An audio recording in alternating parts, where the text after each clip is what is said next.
Hey guys, it's Rocco here from JMJ. I'm actually in the studio right now with Dan and Anthony. We were actually working on our spiritual warfare series that we've been talking about. The edit's coming along pretty well, but the process is going to be suspended at the moment because we wanted to address a really serious and spiritual issue, and that was the passing of Kobe Bryant. We felt it was very appropriate to put this video out before the spiritual warfare series, although that's coming soon.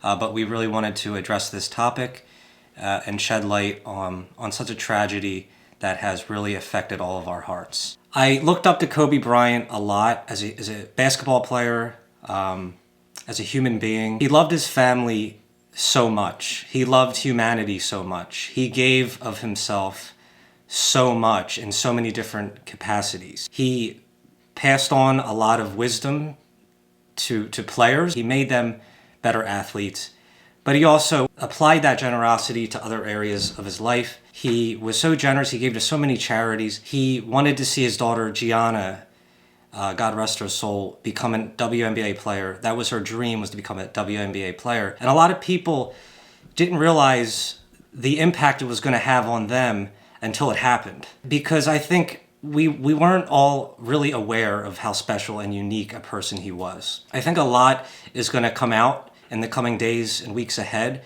about how many people he inspired and touched.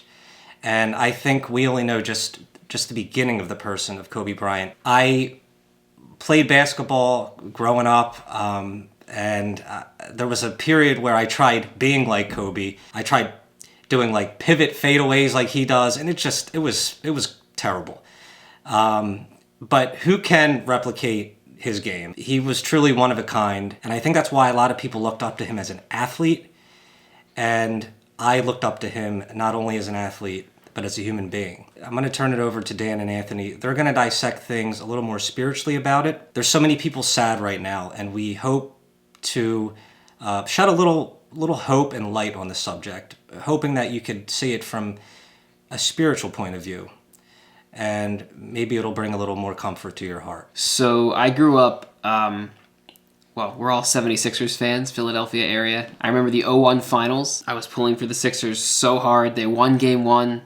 We thought they were going to win, and they dropped 4 straight to the Lakers, who killed them in the 2001 NBA Finals. Being an Allen Iverson fan, I didn't like Kobe Bryant. I couldn't stand Kobe Bryant at the time because he was so good. And over the years, I still thought I didn't like him very much until later on, to the last few years. And upon hearing the news, was shook much more than I thought I would be.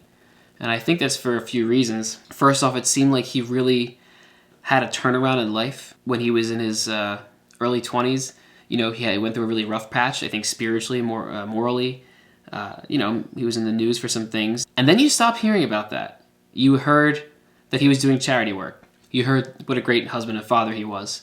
You heard all the things he was doing for his own family, for his wife. You heard how they worked through their struggles. And I was so happy to find out that he was a Catholic. And not only that, he was from Philadelphia himself.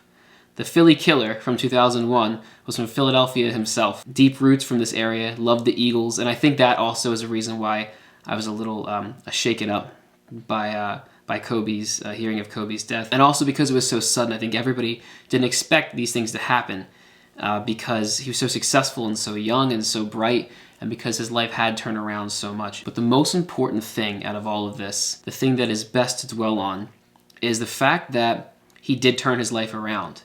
He talked to a priest at some point in the mid-2000s who apparently really changed the way he thought, helped him to know that God forgives as long as we're sorry, and that he needs to move on and become the person he was always meant to be. And it seemed like he was well on his way to doing that. And I think that's the main message here, the message of hope, the silver lining with the situation, is that all that matters in the end is where your soul is before God. And it seemed like he was in a pretty good place. Heard he went to Mass the day of his crash. People ask the question, why does God allow people to die young or to die so suddenly? And it's hard. It's really hard. When these things happen, we don't mean to minimize anything. It's really, really difficult. It's not easy. And I don't think God ever wants people, per se, to go early. But he may allow it when somebody is ready. And in Kobe's situation, looking from the outside in, he seemed ready.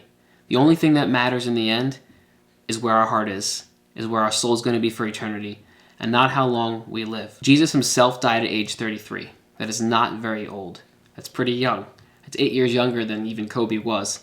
So it's clear to me that in God's mind, although he may want everyone to live a long, healthy life, the most important thing is not how long somebody lives, but that they're with him forever in eternity. And if any of our viewers have lost anybody close to them, whether they were old or not, whether it was expected or not, please take comfort in the cross.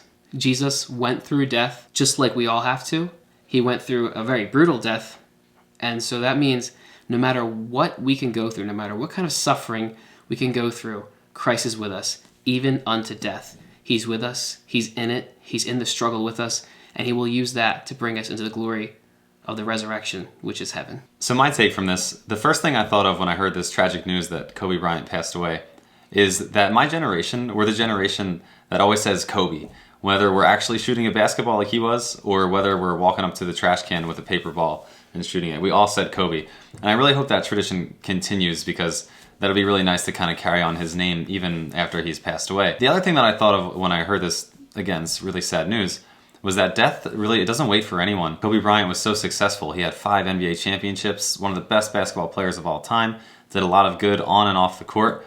But death, it just comes. It comes like a thief in the night, and we really don't know the day or the hour, like Jesus says. With that being said, we have to make sure that we're prepared. So it's almost like a little check for ourselves. Like, are we in good standing? Are we doing the right thing? Are we okay? Are we ready to meet God right now at this very second? So for me, I think one thing that we can learn from this is that the people that are around us, we don't know when it is that they're going to go. You know, some of us may have lost some people tragically. Some others may be lucky to have never experienced that. But if there's someone around you that you love, like a family member, you got to tell them. Tell them that you love them. And also, if there's someone that you have a dispute with or an argument with, just, it's time to let it go. Those things don't matter. We have to just move on and just reconcile and go back to God. So you look at all of Kobe's accomplishments, the championships, the MVPs, the All-Star games, the help he gave to Team USA. But it's funny, that can all come to an end so fast for anybody, for all of us. It's going to happen for all of us. And the only thing that matters in the end is when you finally come to that light and you hear Christ say to you, "Well done, my good and faithful servant," and you can come and inherit the reward that's been promised to you. So we pray for Kobe that's what happened, and we should be grateful that that's what it seemed he was on his way to.